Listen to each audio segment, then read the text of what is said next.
Hello and welcome दोस्तों। रिया चक्रवर्ती ने बताया कि 8 जून को उनके और सुशांत के बीच क्यों हुआ था झगड़ा। सुशांत सिंह राजपूत की मौत को 75 दिन हो गए हैं और 14 जून को जैसे ही खबर आई कि सुशांत इस दुनिया में नहीं रहे, हर कोई सदमे में चला गया। जैसे जैसे घंटे और दिन बीते, सबसे पहला सवाल हर किसी के जहन में यही कि रिया चक्रवर्ती, जो कि सुशांत की गर्लफ्रेंड थी, वो लॉकडाउन में उनके साथ थी, तो 8 जून को ऐसा क्या हुआ कि वो उनसे झगड़कर उन्हें छोड़कर चली गई। तमाम कयासों और आशंकाओं के बीच रिया चक्रवर्ती ने खुलासा किया है कि 8 जून को वो सुशांत को छोड़कर उनके घर से क्यों चली गई थी।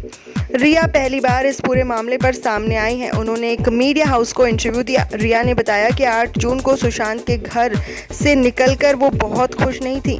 हाँ, एक गुस्सा ज़रूर था। रिया ने कहा कि वो सुशांत के घर से अपने घर लौट आई थी, लेकिन सुशांत ने उन्हें कॉल बैक नहीं किया। यह और भी दुखी करने वाली बात थी। रिया कहती हैं कि उन्होंने मुझे कॉल बैक नहीं किया, ना ही मुझे वापस बुलाया। रिया ने बताया कि सुशांत 1 जून से मुझसे कह रहा था कि घर जाओ, क्योंकि सुशांत के मूड स्विंग्स के कारण मुझे भी एंग्जाइटी अटैक आ रहे थे।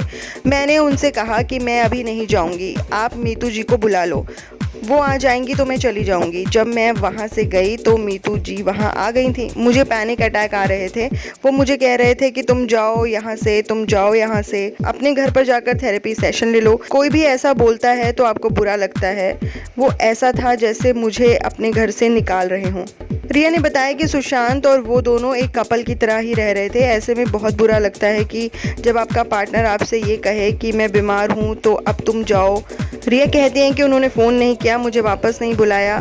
क्या उसके लिए सब कुछ ख़त्म हो गया था? क्या बस उसे इतना ही था कि मैं बीमार हूँ तो आप मुझे नहीं चाहते? नेचुरली अगर आपको कोई आपसे ये बातें करेगा तो आपको बहुत बुरा फील होगा। जब रिया से सुशांत के दोस्त संदीप सिंह को लेकर सवाल किए गए तो रिया ने कहा कि मैं किसी संदीप सिंह को नहीं जानती हूँ।